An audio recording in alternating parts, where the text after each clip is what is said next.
খালা একটা চা দিন তো। দিতেছি বাবা।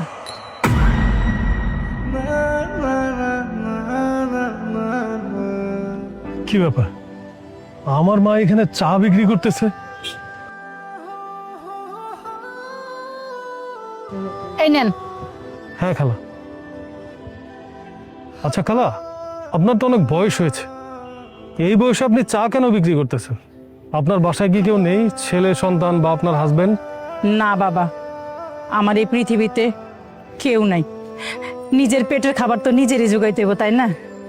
এই লেগেতে সামান্য ছোট একটা চায়ের দোকান দিয়ে নিজের ওষুধ, নিজের খাবারের টাকা, নিজের ঘর ভাড়া সব কিছু চালাই। খালা, আমার তো মনে হচ্ছে আপনি আমার কাছে কিছু লুকাচ্ছেন। দয়া করে বলবেন কি হয়েছে? বাবা, তোমারে কি বলবো, আমার ছেলে আছে, ছেলের বউ আছে, আমাদের সুন্দর একটা পরিবার ছিল। আমার ছেলে অনেক বড় একটা কোম্পানির মালিক। বলতে গেলে আমাদের সুখের একটা সংসার। আমার ছেলের বউ, আমার ছেলে ছেলে যখন অফিস থেকে আসতো না, আমার হাতে খাবার খাইতে চাইতো, আমিও খাবার খাওয়াই দিতাম। খাবার খায়া ও অনেক সময় আমার সাথে ঘন্টার পর ঘন্টা বসে আড্ডা মারতো। এমন করে আমাদের দিনগুলো অনেক দিন পার হয়ে গেল বাবা। একদিন কি হয়েছে জানো? আমার ছেলে অফিস থেকে কইতেছে, মা আমি না অফিসের কাজে বিদেশে যাব। এই বেশি দিন না, কিছুদিনের জন্য। অফিসের কাজে যেহেতু বিদেশে যাইব, তাইলে তার বাধা দেওয়া ঠিক না। আমরাও কইলাম যে ঠিক আছে বাবা, তুই যা। যখন থেকে আমার ছেলে অফিসের কাছে বিদেশে গেল, তখন থেকে আমার কপালে অশান্তি শুরু হইলো বাবা। আমার ছেলের বউ, আমার ছেলে যখন ছিল না, আমার লগে খুব ভালো ব্যবহার করতো। আমার টাইম মতো খাইতে দিত, আমার কাপড় চোপড় ধুয়ে দিত, আমার কখন কোনটা লাগে আমার সব কিছু দিত। যখন আমার ছেলে বাইরে গেল ব্যবসার কাজে, তারপর থেকে আমার সাথে না প্রতিনিয়ত খারাপ ব্যবহার করতো। কেন করতো জানো? আমার ছেলের সাথে বিয়ে হওয়ার আগে এক ছেলের সাথে তার সম্পর্ক ছিল। ওই ছেলেরে যখন তখন আমাদের বাসায় নিয়ে আইতো। আমি তো মা, কোনো মা কি কোনোদিনও সহ্য করব যে তারই ছেলের বউ, তারই ছেলের বেডরুমে অন্য একটা লোক নিয়ে ঢুকে? তাই বেশ কদিন আমি দেখছি বাবা, জানো, দেখে আমি কিছু বলি নেই।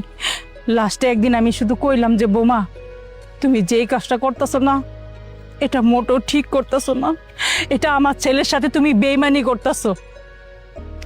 আমি এই কথা বলাতে জানো আমারে বাইতে বাইরে কেটে দিছে।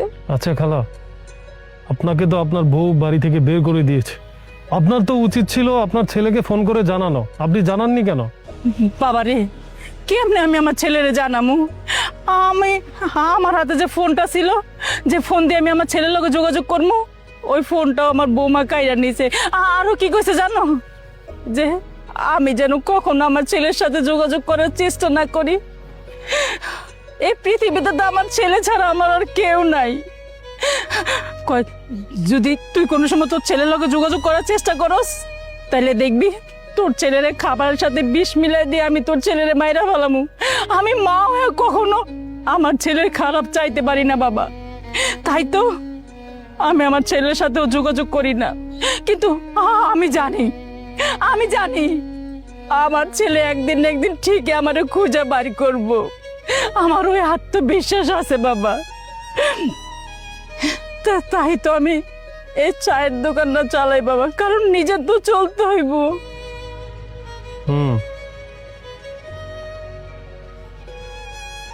মা, বাবা তুই? মা, আমি তোমার কত খুঁজছি তুমি জানো?